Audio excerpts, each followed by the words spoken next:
আপনাদের একটা হোয়াটসঅ্যাপ দুইটা ডিভাইসে কীভাবে চালাবেন বা কানেক্ট করবেন। তো এই নিয়ে অনেকেই কমেন্টস করে বলেছে যে ভাই একটা হোয়াটসঅ্যাপ দিয়ে কয়টা ডিভাইসে কানেক্ট করা যাবে। তো একটা হোয়াটসঅ্যাপ আপনার বিভিন্ন ডিভাইস কানেক্ট করে চালাতে পারবেন, কিন্তু লিঙ্ক শেয়ারিং করে কিভাবে, আজকের ভিডিওতে আমি দেখাবো। তো আমাদের চ্যানেলে নতুন দর্শক হলে অবশ্যই চ্যানেলটি সাবস্ক্রাইব করে রাখবেন, ভিডিওটি শেয়ার করবেন অপরকে দেখার জন্য, যাতে এই ভিডিও দেখে আরেকজন এই কাজটা শিখতে পারে। তো চলুন এই কাজটা আমরা করব এবং আপনাদের দেখাবো। তো আমি চলে আসলাম আমার এই মোবাইলের সেটিংসে। তো এখানে আসার পরে আমি যাব আমার ল্যাপটপ দিয়ে দেখাবো। তো আমার এখানে এই ল্যাপটপে গেট স্টার্টে ট্যাপ করব। এখানে যে আমার to set up WhatsApp on your computer, তো আমি এখানে আমার এই এখানে আমার এই স্ক্যানার কুইকার কোড, এটা আমাকে স্ক্যান করতে হবে আমার মোবাইল দিয়ে।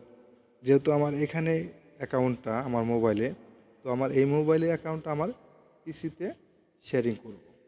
তো এখানে আমার এই জায়গায় ট্যাপ করব। এখানে হলো আমার মাই কোড এবং স্ক্যান কোড, তো আমি এখানে ট্যাপ করব।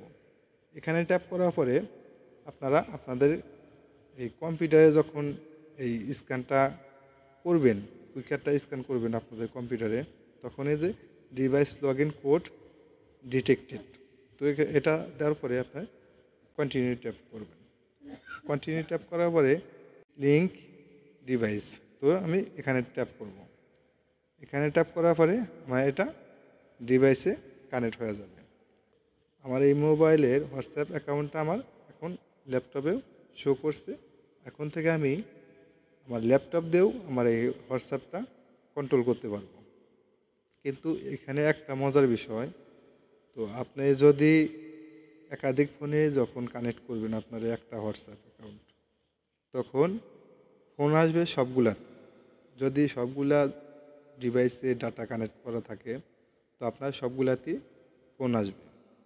যে আগে রিসিভ করবে সেটাই শুধু শুনতে পারবে, বাকিগুলো শুনতে পারবে না। তো এই ছিল আজকের ভিডিওটা।